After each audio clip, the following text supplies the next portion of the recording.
Man, guys, you are totally going to agree with me that Anna David is this really dynamic firecracker in this next conversation. Anna David is a New York Times bestselling author of 8 books. She's also the founder of Legacy Launchpad Publishing, the leading hybrid publishing company for top entrepreneurs. A seasoned media contributor, she's appeared on Today, Good Morning America, The Talk, and Dr. Drew, and she's delivered three TEDx talks on building businesses and legacy. Her work has been featured in the New York Times, Time Magazine, Vanity Fair, and Cosmo, among others. Anna also hosts the Behind the Book Cover podcast and serves as book critic for KATU TV in ABC Portland, helping thought leaders turn stories into lasting impact. Here's Anna David. Hello and welcome to the Power Up Your Life podcast, powered by GoBundance Women. I'm Mandy McAllister. And I'm Kelly Resendez. And today we have a real firecracker of a dynamo, my girl Anna David. Hi, Anna. Hi, Queen. Remember, that's what I call you. Yes, I do. I love it. I love everything about it. We had the opportunity to spend some time together a while back in Mexico. And since then, you've become a mama. So much has gone on in your life. You know, tell our audience before we get started just a little bit about who you are and your journey. Okay, so I am the quintessential late bloomer. I didn't become an A student until my senior year in college. I figured out school at that point, how to do it well. Then I didn't make money, real money, till I was 46. I did not figure that part out. I mean, I made money, but now, barely. So I didn't figure out how to do business till I was 46, and I didn't have a baby until I was 52, but he was born via surrogate. 53. First of all, holy moly, you look like you're like 30 years old. So whatever you're doing, girl, you just keep it up. Not today, but thank you. I love it.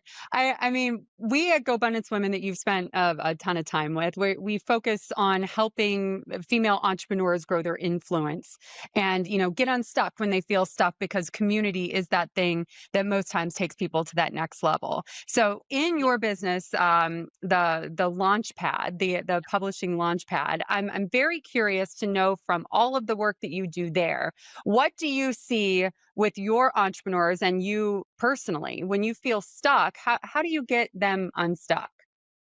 Well, it's a great question when it comes to books, because there's all sorts of reasons why they get stuck. Oftentimes ones I don't think they're conscious of. A lot of fear, false evidence appearing real, that comes up as avoidance. Our biggest problem as a business is that our clients start ghosting us. They pay us a fortune and then they disappear. And it's insane, except fear is not sane. So oftentimes it's really good for me to just be direct. Tamar, who she was one who she was a good enough friend and she had enough self-awareness to go, oh, I'm scared. That's why I'm avoiding you. Most do not. And it's interesting. I was just last week at a mastermind where a client who has been on our roster for 2 years, paid top dollar, the most you can pay, and has not moved forward with his book. And I saw him at the lunch. I was like, I am doing an intervention on you. Come sit down. You are scared. And as of this morning, I put him with a new writer and he emailed me. I'm so excited to move forward. Let's do this. So that's how we get them unstuck. We tell them. Shake them down. Yeah. So when you think about getting stuck in your own business, I mean, you just shared at the beginning that you didn't really get moving until you were about 46 years old. Yeah. Can you share a little bit more of what that journey was like, how you found this career and what you guys actually do for people that are out there? Yeah. And it's interesting. Stuck is not my thing. It's like I've never experienced writer's block or whatever it is. I feel like that's an excuse.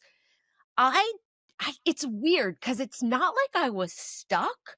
I didn't know this whole world existed. I was absolutely moving forward. I never stopped. And in the eyes of the world, I was very successful in that I had a New York Times bestselling book. I was on the Today Show. I was doing all of these things. And I thought that was the only path. And it wasn't until I met my mentor who introduced me to this whole world of successful entrepreneurs that I understood there was another way. I never knew that there were people you could go to and say, it's $100,000, and they would go, oh, one payment or two.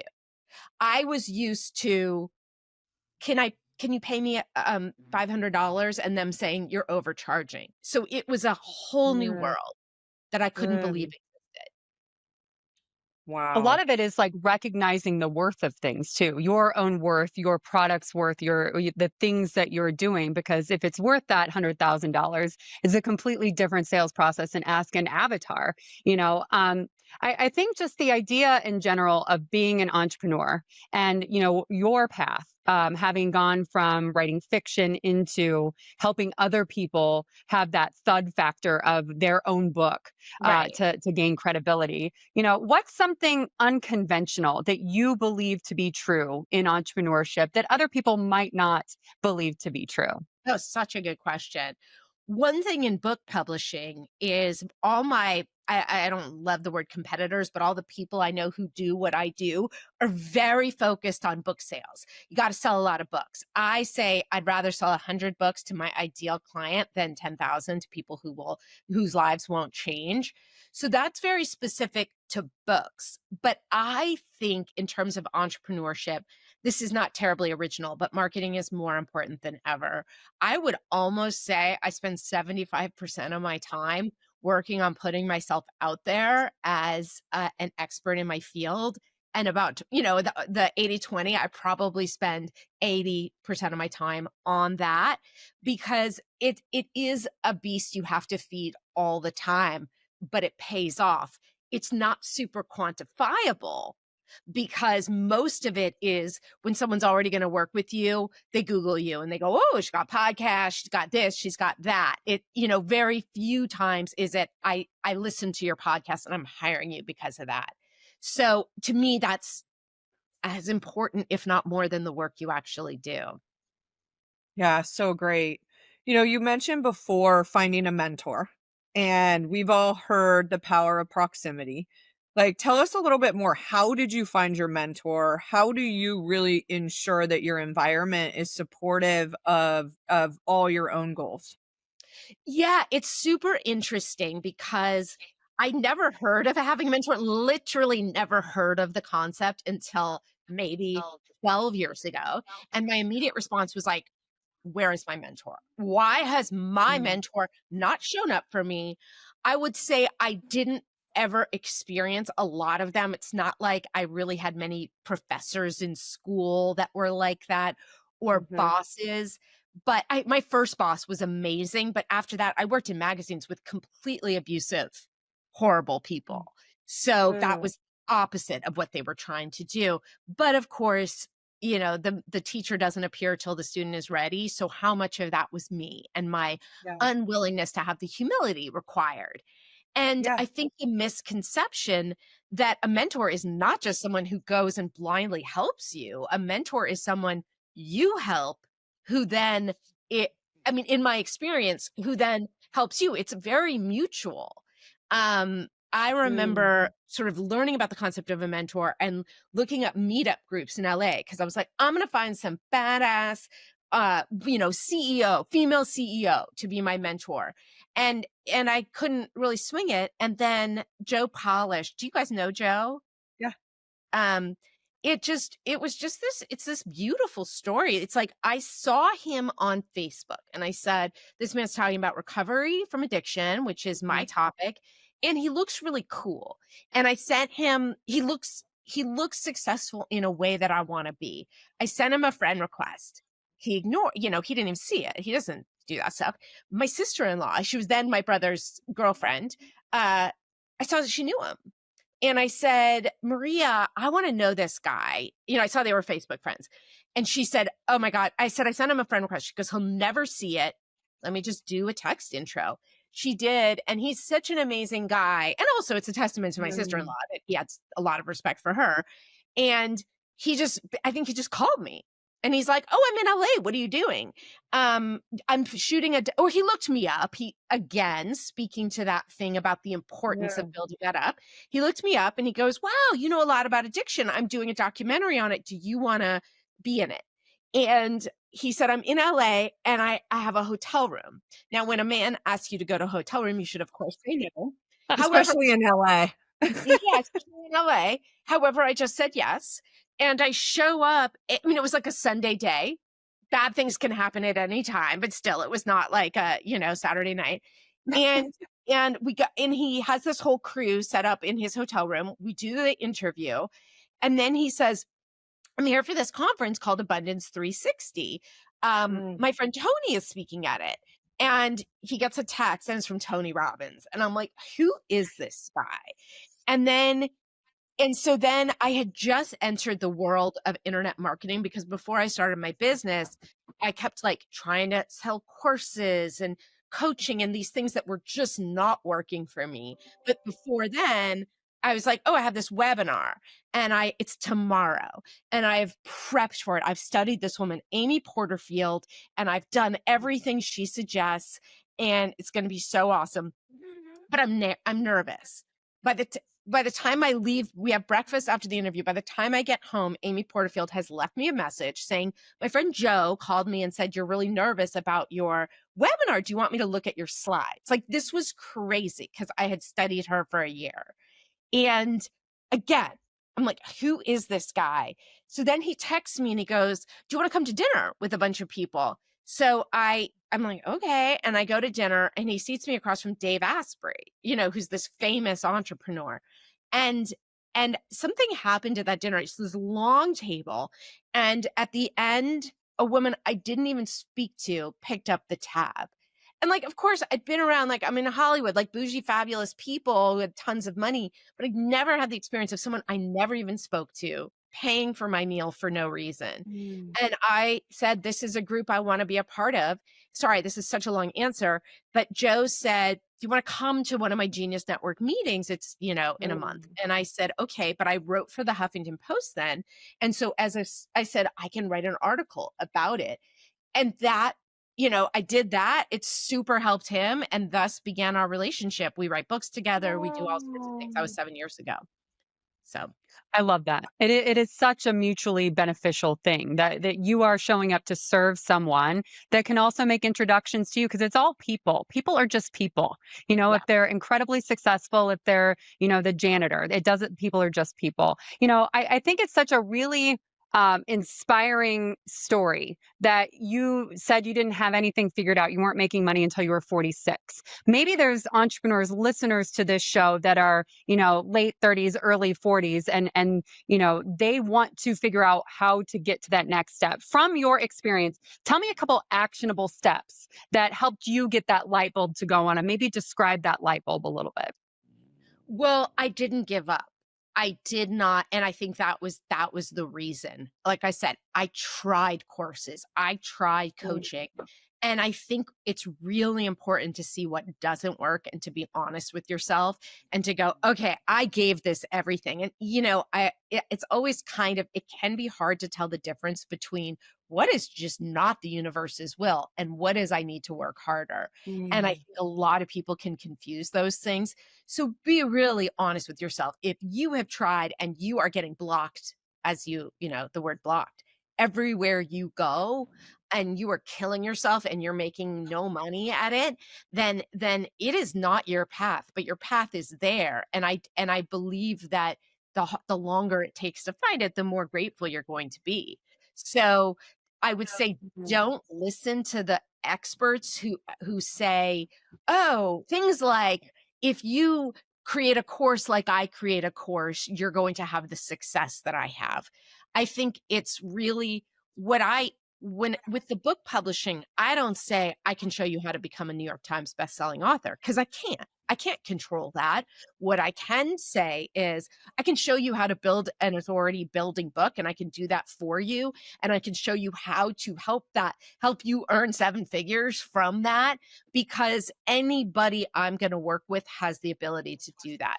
But I Right. think avoid those people who say, because I did this impossible thing, you became a millionaire from webinars, you can too, because it's just not true. Mm. Love that. So great. So great.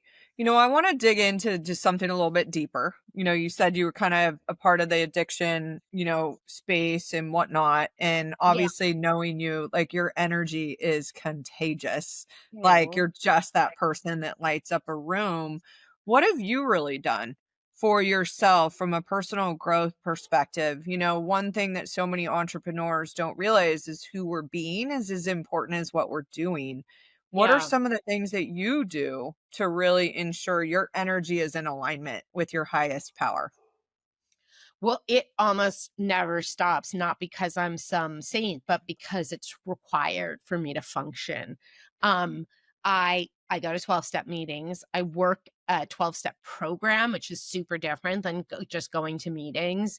And I mean, it's sort of a day in, day out, process of stepping away from your thinking to see Mm. that you are not the thinker, if that makes sense. And it's like I have an example from this morning, which is my boyfriend's family was visiting for the last 4 days. And this was coming off of me going to Genius Network, coming off of my mom visiting for just, I'm spent. And it was really hard to have these lovely people in our home. And I couldn't sleep last night. I told you guys that. And I was so angry at my boyfriend. We don't really fight, but I was just like, how could he? And blah, blah, blah, and this and that. And then I read this newsletter I read every morning, which is by my friend Jeff Kober. It's the spiritual newsletter that talked about Ooh. that, about you're not the thinker. And I meditated and I was like, oh, I'm not mad at Mm. him. I'm not mad at him. Um, because that middle of the night spinning, you can really build a case about anybody. And so it's the meditating. I've been doing that 20 to 40 minutes a day for 20 years. It's Mm. praying. It's I do things like exercise and cold plunge. And I consider all massage. I consider all of those things part of my spiritual practice, pretty much. It's Oh, so important. Yeah, absolutely. Another kind of deeper concept that I want to dig into, being female entrepreneurs, the experience of being a mom while being an entrepreneur, and knowing many entrepreneurs get tied into more hours, harder work can equal better results, right? And when you are a mama at the same time as you're trying to scale a business, things change. Yep. Talk to me a little bit about how, being a mom and an entrepreneur at the same time have changed how you handle things. Yeah, it's interesting because the year before he was born, I made 2 people on my team. I offered them partnership in my company because I thought, "Oh, I'm just gonna stop working and I need the business run." What's crazy is and they were wonderful. Neither of them are on my team anymore. It turns out mm. there are better people for this. They were great. And so I didn't know what my business was gonna really look like. I have a partner who does so much. He's the one who does the heavy lifting. So I'm lucky enough to be able to work as much as I want or not. And I've had guilt around it because guilt is just an essential part of parenting. And I've really had to work through it because it's okay that my boyfriend does more. It's okay. And it Mhm. doesn't make me a bad mom. There are a lot of things I do that he does. I mean, like, I don't think this kid would have a bath or be in school if it wasn't for me. I do that stuff, but I find the things. But so the balance is quite easy for me because of that. And I'm also someone I could write a book in like Park Station. What's that called? It's with Madison Square Garden. I can zoom in and focus if it's for 5 minutes, if it's so I I'm very good at sort of jumping between things. Oh, that's so awesome. Well, I have adult children And I look back at that age and I'm like, what the heck kind of energy were we running on? Like, cause you wake up in the morning, you don't get to decide what time you wake up. The little wakes you up, and then you don't get to decide what time you go to bed. And it's just such a blur. But I'm here to tell you, like, it is all worth it. And oh my gosh, they're the most amazing, and I truly believe, and thank you for sharing that story, because when you believe in infinite possibilities of what you can create, you can still have a successful business and be an amazing mom no matter what age you are. And you really have demonstrated that in your life, that timing is everything. A lot of times we try to control, and that's where we have to let go. So I want to ask you a little bit more about just the entrepreneurs that you work with. And Mhm. so you've kind of shared a little bit, that many of them sabotage themselves by procrastinating or not doing other things. What would you, to just speaking to all the entrepreneurs that are probably listening today, like, what do you believe is what is really needed in the world today for people to create more success in their business? I think it is really truly like sort of what I said before about learning to be honest with yourself, because I don't know about other people, but I'm an amazing storyteller and I tell myself the best stories of all. You can Mm. believe anything because it's talking to you in your own voice. And it might be self sabotage, and it might be imposter syndrome, and it might be self hatred. But I think it's really important because being stuck is a mental thing, it's not real, Yeah. because, uh, you know, it came upon you, so it can leave. And so I think that I don't know. It almost reminds me of, people will say to me, "Oh my God, you're 25 years sober.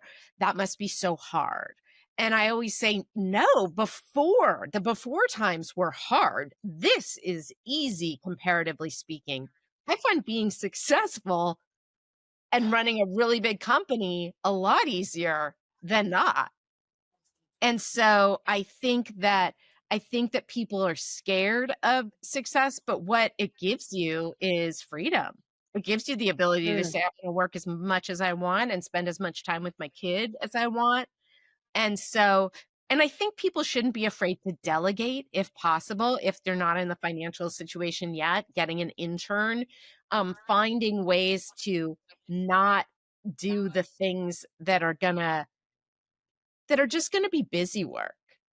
I Yeah. also Yeah. find, I think one of you said, we sort of sit there and try to work harder. I feel like when I go and I get a massage, when I go into cold plunge, when I do things like that, I can actually free my brain up to make better decisions that Totally. are Space ultimately gonna be matters. Slack successful. matters in your day. Yes. Yeah. Yeah, it's so incredibly important. There's been so many things that you've said, Anna, that have just hit me. And I think my favorite, though, is the I didn't give up. That, is this the will of the universe, or is this, that I just need to work a little bit longer, a little bit harder on this thing to figure out if it is my path? Because that's where success comes, is when lock and click into the right thing. Kelly, what was your favorite takeaway? Oh my goodness, so many. And it's just been amazing having you here. But I loved the conversation about how when you were ready, the right person came into your life, and that one person ended up creating a domino effect for you both. And I believe wholeheartedly that when we get into that state, that is what we end up attracting. So I loved that part of it. And then, just that you get to create. Like, you got to create the business and the alignment in your personal life. The one thing that I would share with you is, like, the sooner you release the guilt, the better. I had the most amazing, I don't know if you know Chloe Madonis, but she was with Tony Robbins initially and helped him with a lot of her stuff. And she mentored me a little bit. And in other countries, she's like, you people in America, like, what you put on yourself as a working mom, like, that is not the case in other countries, is Mm. in terms of expectations. So just let that stuff go. But thank you so much. And Anna, one thing that we always love doing here at GoBundance Women and on the Power Up Your Life podcast is like, what is one resource, connection? How can we support you in your business or your life? Well, Kelly, years ago, we talked to you about doing a book. Remember? I'm working on my 4th one right now. So I've definitely written quite a few since then. You have. We were going to work Yeah. with you on it. I was going to say work with us on your books, but Well, I think there could be some partnerships there though, Anna. There's definitely opportunity. I don't know if there's anything else. I think, continue to serve this audience, continue to, give other women inspiration. And I would encourage them to join your network if they're appropriate for it, because it's the most fantastic group of women. Oh, It thank is. you. Thank you for that. Beautiful. But what is the best way for listeners to get a hold of you or Legacy Launchpad? Yeah, I'm on social media. I'm on Instagram and Threads now, and all of them at Anna B. David. So, and then Legacy Launchpad Pub is the site, and annadavid.com is the site too. That's Beautiful. awesome. We will make sure that gets everything is in our show notes. And thank you everyone for joining us today on the Power Up Your Life podcast. If you know someone that has been trying really hard and hasn't made it click yet, they need this story in their life, please send it to them, like, subscribe, leave us a 5-star review. And if you need to power up your business, make sure you go to Power Up Your Life now to look at all the resources that can help you do that. We will see you next week. Awesome. Thank you.